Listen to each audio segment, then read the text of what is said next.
The world still reeling from the horrific terrorist attacks carried out in Africa, Europe and Australia. The Boycott Disinvestment and Sanctions movement has announced that it will be bringing notorious freedom fighter Leila Khaled to South Africa as its guest next month. Now, the South African Jewish Board of Deputies has since condemned bringing a known perpetrator of terrorist acts to the country, believing it will send the worst possible message to South Africa at a time when it should be confronting the scourge of terrorism, they say. Now, to talk to us about this, we are joined in studio today by the National Director of the South African Jewish Board of Deputies, Wendy Kahn. A very good morning to you, Wendy. Thank you for joining us. Thank you for having me here. Leila Khaled is a hero to many here in South Africa and abroad. Met with Nelson Mandela on a previous visit to South Africa. What then are your concerns as the Jewish Board of Deputies with her coming to South Africa now? Leila Khaled represents terrorism. She represents a scourge that we are all dealing with in South Africa and around the world at the moment, being frightened to go into a supermarket, being frightened to actually venture out of your house or be inside of your house because you're so scared. This is isolating individuals and really targeting them, innocent civilians. Leila Khaled, let's put it in the picture a little bit. She was convicted for hijacking 2 aeroplanes. The world today, we are terrified of flying. We go through long queues, which are now regular. Those are thanks to the likes of Leila Khaled. She went onto a plane, she hijacked the plane, took hostages. The only reason that she was released was in a prisoner swap. The woman had 2 grenades on her.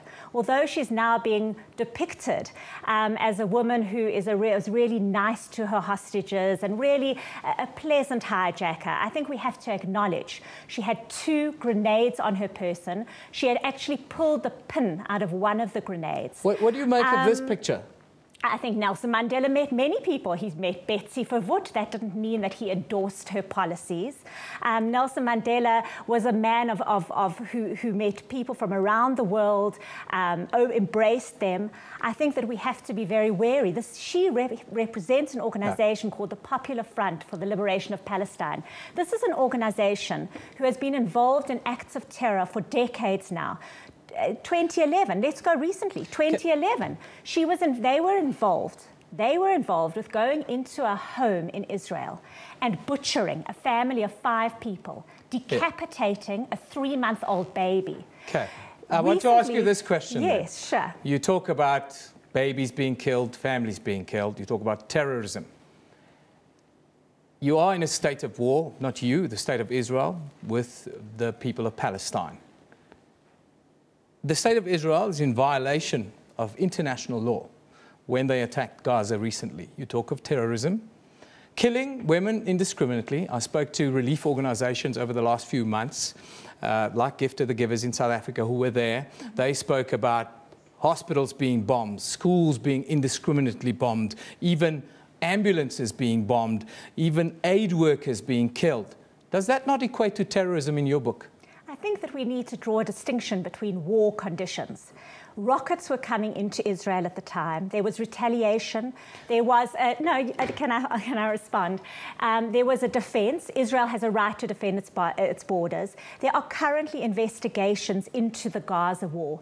And I think that we need to, you talk about the schools, you talk about the hospitals. Those were, but rockets were being launched from these particular areas. That's not accurate. According to you. That's not accurate. The information I have from relief organizations that work there is completely different. Well, the information you talk about protecting your borders and your sovereignty, and we understand that. But how do you justify killing hundreds and hundreds of women and children? Well, perhaps you should ask Hamas why they didn't listen to the flyers that were sent asking them to evacuate those areas.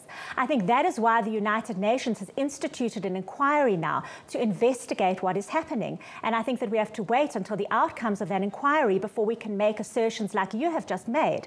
I think that going into a synagogue where 4 rabbis were innocently saying their morning prayers and taking axes and butchering like a member of the Popular Front for the Liberation of Palestine, the organization that Leila Khaled is representing. I don't make assertions, I'm asking you questions. That is a direct attack on innocent civilians, men of faith who were innocently saying their prayers. Where does it stop, though?